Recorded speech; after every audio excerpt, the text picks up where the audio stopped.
everybody, it's Eric from epautos.com, your Libertarian car guy. Driving a 17 Subaru Outback.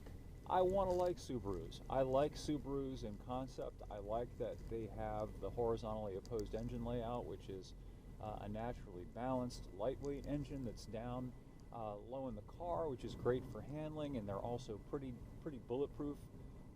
They'll go 200,000–300,000 miles usually without giving you much problem. And of course, Subaru is the only manufacturer whose entire line of vehicles, well, with the exception of the BRZ,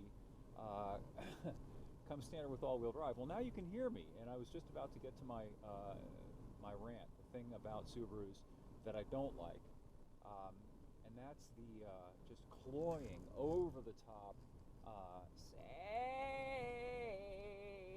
safety stuff. I am hauling a cat tree down to my soon-to-be ex-wife's place, and in order to do that, I had to leave the tailgate partially open, secured with bungees and tie-downs. But the car just erupted in a rictus of outrage at my daring to drive with the liftgate open. The thing just beeped loudly. You heard it when I first began this video for, I don't know, I didn't time it, but it had to have been at least 2 or 3 minutes worth of really loud, really belligerent, really in-your-face beeping. Okay, I know I've left the thing open. I get it. A 2-second or 3-second beep beep. I get it. Okay, I see it. Yep, liftgate's open. Harassing people like that with that, just ongoing shriek. I don't know. I don't understand why people like that. This car also has Subaru's eyesight system. It's integrated into the rearview mirror there, and they call it eyesight because the cameras that are used for things like the lane departure and the automatic braking are built up at eye level. That's why they call it that. But again, some of these systems are really pushy. I'm going to show you the lane departure warning, and hopefully you'll be able to hear it. Lane departure, lane departure. And I haven't figured out how to turn it off. I'm not sure if you can turn it off. So, if one of your wheels should touch the painted lines in the road, either the white line on the right to the shoulder or the left line, the double yellow, the thing will start to beep at you. And it also will beep at you when you attempt to pass somebody legally across a painted line or a broken yellow line if you don't use your signal. So again, it's really pushy. It wants you to signal before you pass or make any other maneuver, even if there's nobody around, which is, again, kind of obnoxious. If there's nobody around, you can see nobody's around here. I live out in the country. I know not everyone lives out in the country, but I think it's a little bit retarded to have to put on your signal when it's obvious there's nobody around for miles, but the car tries to force you to do that. Also, if you don't brake with sufficient cloverific caution, the thing will erupt in, again, a cry of despair about your, I guess, apparently unsafe driving. So that means you have to start braking, I don't know, 1/8 of a mile before you get close to the car up ahead. I don't know, I feel like I've got a pretty good sense of spatial relationships, and I think I know when to apply the brakes and when I've still got enough room to maneuver.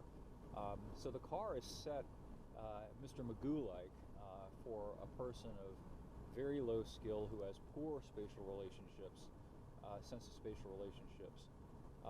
And I suppose they know their market. I guess that's what people who buy Subarus are looking for. Subaru used to be kind of a snarky brand back in the day when they made cars like the Brat, which had rear-facing jump seats without seat belts, I might add, in the bed of the little kind of quasi-pickup thing that they made. The Brat was sort of like an El Camino. It was a car, basically, but it had a pickup bed. There we go again, lane departure, lane departure. That sort of thing would never pass muster today.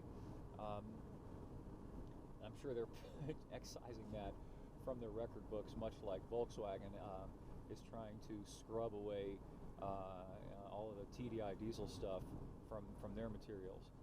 But anyway, they're now like Volvo used to be. Volvo has kind of sexed itself up, and Volvo knows, while it still emphasizes safety, they're not as nanny-ish and over-the-top about it as Subaru is. Now, that said, I really like Subarus.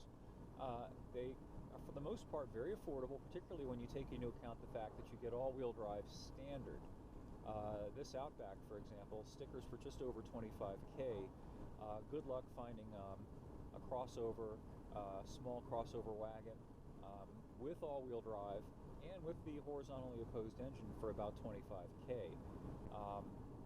Volkswagen, I should mention, is putting out a kind of competitor to this, the Allsport, which is basically a rip-off of this. They've taken a Golf wagon, jacked it up a little bit, just like Subaru jacks up the Outback, and put all-wheel drive with it, and some outdoorsy rugged cues. However, the Volkswagen still has a conventional four-cylinder engine, inline, upright, which nothing wrong with it, but it doesn't have the virtues of the low-mounted, horizontally opposed boxer engine.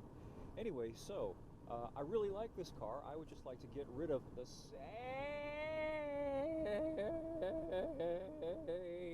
safety crap.